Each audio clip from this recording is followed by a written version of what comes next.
दोस्तों, दो क्वेश्चन जो बार बार बच्चे पूछ रहे हैं, जिन लोगों ने एनआईएस से डीएलएड की डिग्री की है, कि सर एनसी का तो नोटिस एनआईएस के वेबसाइट पे दिख रहा है ना, ये वेबसाइट है डीएलएड एनआईएस के वेबसाइट पे भी दिख रहा है, नॉर्मल एनआईएस के वेबसाइट पे दिख रहा है, नॉट सर्टिफाइड केसेस का। तो इसके बाद अब ये जो रिजल्ट है हमारा, वो कब वेबसाइट पे अपलोड होगा और कब उसका जो हार्ड कॉपी है, प्रिंट कॉपी है, वो स्टडी सेंटर पर आएगा। ये तो मैंने आपको बता ही दिया था कि स्टडी सेंटर पर आएगा, लेकिन कब आएगा? तो बच्चों, इन दोनों प्रोसेस से पहले एक प्रोसेस है, वो प्रोसेस है आपका 12th का जो मार्कशीट है या जो सर्टिफिकेट है उसका सबमिशन। क्योंकि दो तरह के केसेस हैं बच्चों के जिनका एनसी केसेस है। पहला तो वही है कि जिन्होंने या तो 12th किया ही नहीं था या तो 12th में फेल थे, उन बच्चों ने अप्लाई कर दिया था। तो उन बच्चे के लिए उन्हें इंप्रूवमेंट कर लिया। अब आपने तो आपको तो अपडेटेड सर्टिफिकेट मांगेगा वो, तब जाके आपका रिजल्ट अपडेट करेगा, है ना, और तब जाके वो प्रिंट कॉपी आएगा। या दूसरा केसेस है कि मान लीजिए कि आपका ऑलरेडी सर्टिफिकेट जो है एनआईएस के पास वो पासिंग वाला है, लेकिन 50% नहीं था, जिस वजह से एनसी था।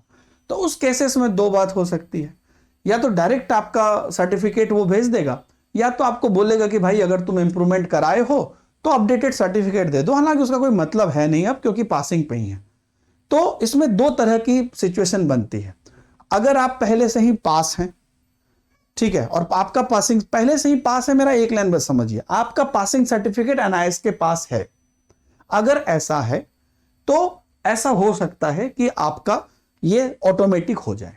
लेकिन अगर आपका पासिंग सर्टिफिकेट एनआईएस के पास नहीं है तो निश्चित रूप से ऑटोमेटिक नहीं होगा, आपसे मांगा जाएगा, फिर आपका ऑनलाइन अपडेट होगा और फिर उसके बाद प्रिंटिंग आएगी, है ना। और ऐसा भी हो सकता है कि आपका पासिंग सर्टिफिकेट एनआईएस के पास है, फिर भी एनआईएस आपसे अपडेटेड मांग ले कि भाई अगर कुछ इंप्रूवमेंट किया तो बता दो, नहीं तो ओके। तो पहले ये प्रोसेस होगी, उसके बाद आपका रिजल्ट यहां पर दिखेगा। तो अब अगर कुछ दिन में दिखना शुरू भी होगा तो किनका शुरू होगा? जो पास थे, मतलब जिनका पासिंग सर्टिफिकेट एनआईएस के पास है, उन्हीं का ही रिजल्ट दिखना शुरू भी होगा। लेकिन एनआईएस ने अभी तक इस बात को कंफर्म नहीं किया है कि पहले हम जो फेल थे या जो क्या कहते हैं ऑनगोइंग था, पहले हम उनका सर्टिफिकेट लेंगे और सबका एक साथ एनसी का नोटिस क्लियर करके दिखाएंगे, या पहले जो पासिंग है उनका दिखा देंगे और बाद में जो क्या कहते हैं फेल वाले हैं उन सबको देखेंगे। ऐसा एनआईएस ने कुछ क्लियर नहीं किया है। फिलहाल के लिए 3 स्टेप है। पहला स्टेप है कि उसमें सर्टिफिकेट मांगा जाएगा, दूसरा स्टेप है कि आपका ऑटो, उसके बाद जो है यहां पर ऑनलाइन अपडेट होगा, तीसरा स्टेप है कि आपका प्रिंटिंग आएगा।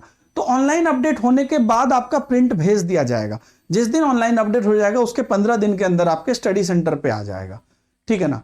लेकिन ऑनलाइन अगर आपका अपडेट नहीं हुआ है तो उसका यही है कि वो जैसे ही आपका चेक कर लेगा कि भाई आप पास हैं, आपका पासिंग सर्टिफिकेट उनके पास है, तो वो अपडेट कर देगा, और या नहीं तो आपको कोई नोटिस भेजेगा। अगर आप पासिंग सर्टिफिकेट उनके पास नहीं है तो फिर वो आपसे पासिंग सर्टिफिकेट मांग के तब अपडेट करेगा।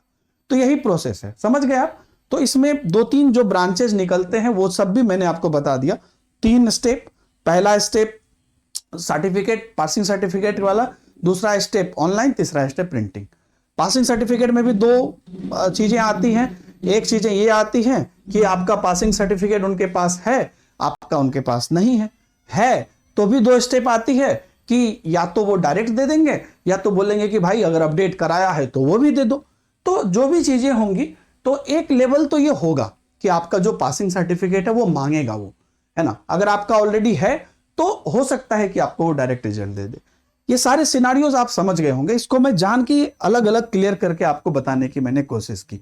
तो यही सिनारियो है। आगे की जैसे भी कोई अपडेट आती है मैं आपको बताऊंगा, उसका प्रोसेस भी बताऊंगा, चिंता न करें। Thank you very much, bye bye, जय हिंद।